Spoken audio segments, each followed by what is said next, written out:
Imagine spending millions developing breakthrough artificial intelligence, only to see your product pulled from the market overnight because of a single directive from the US government. That's exactly what happened to Anthropic and its cutting-edge AI models, Claude Mythos 5 and Fable 5. This story isn't just about tech. It's about power struggles, national security, and the collision between innovation and government control.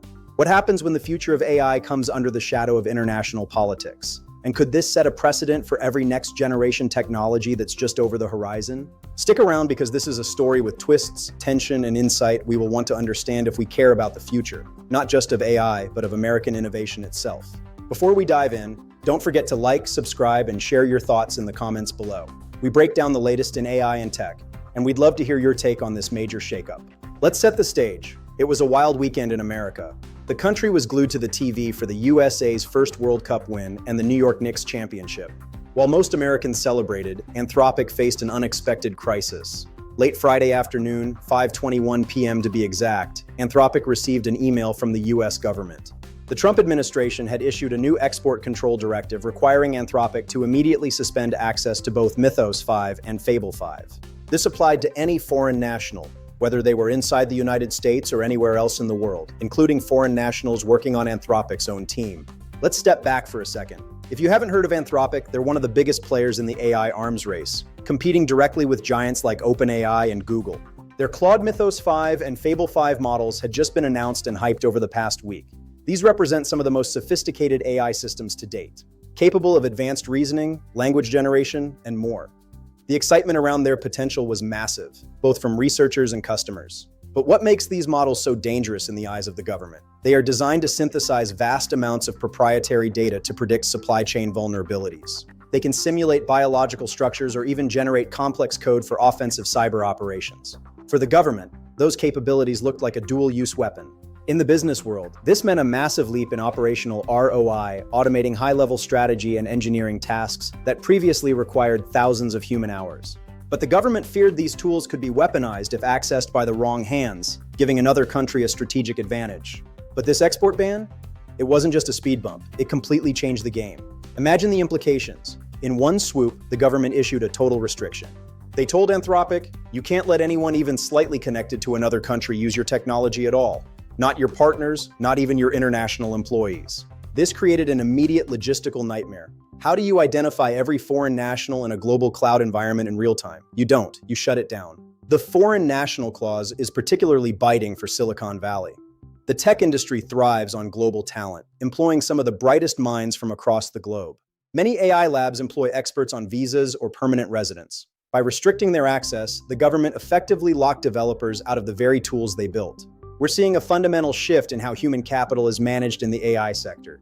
It's no longer just about who has the best chips. It's about whose passport allows them to see the code. This could lead to a massive brain drain if the world's top AI researchers can no longer work on the most advanced models within US borders. This left Anthropic with basically no choice. They analyzed every possible workaround, but the only way to comply with the order was to pull the plug completely.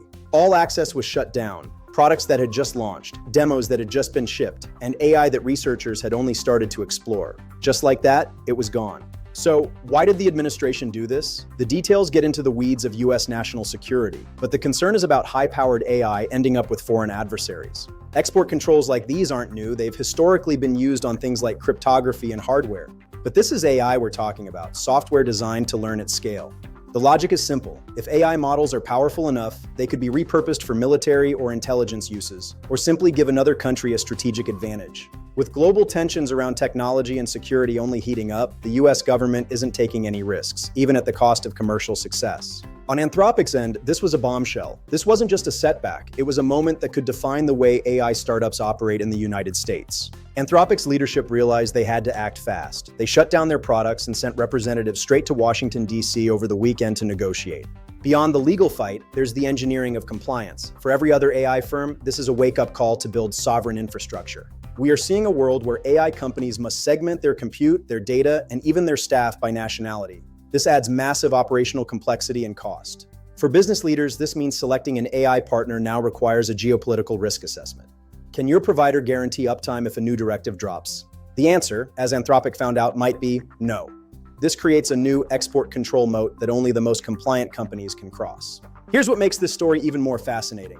The Verge reports that Anthropic had spent the entire week building buzz for Mythos 5 and Fable 5.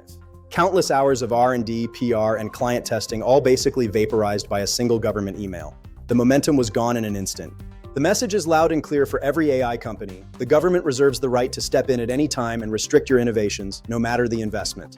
The landscape for AI startups just got a lot more unpredictable. We are entering an era of managed innovation, where the state is a silent partner in every lab. Let's talk about what this means for the future. Could this chill US leadership in AI development? Will companies think twice before working on state-of-the-art systems? Or could stricter oversight actually protect essential innovation by keeping dangerous tech out of the wrong hands? The tension between innovation and regulation will only intensify. Looking at the bigger picture, we are in a geopolitical AI chess match. The US is signaling that AI is the new nuclear technology pivotal to national survival. But while the US restricts access, other global powers are racing to fill the vacuum. Will the center of AI gravity shift to jurisdictions with fewer barriers? This is the high-stakes gamble the administration is making, that security is worth the potential cost to innovation leadership. Only time will tell if it pays off. As we wrap up, Anthropic's overnight crisis is a dramatic reminder that the battle for the future of AI isn't just about technology. It's about who controls it. It's about how it's shared and who gets left out. If you're building, using, or investing in AI, these are the seismic shifts you cannot ignore. Thanks for watching. Want to keep learning about the biggest AI trends shaping business, technology, and everyday life? Click the video in the corner for another deep dive into the future of AI. Make sure to like, subscribe, and leave your thoughts below. How should America balance AI innovation with national security? Let's get the discussion going. And if you want to learn more about harnessing AI in your own business, hit the link in the description to book a chat with us directly. See you in the next video.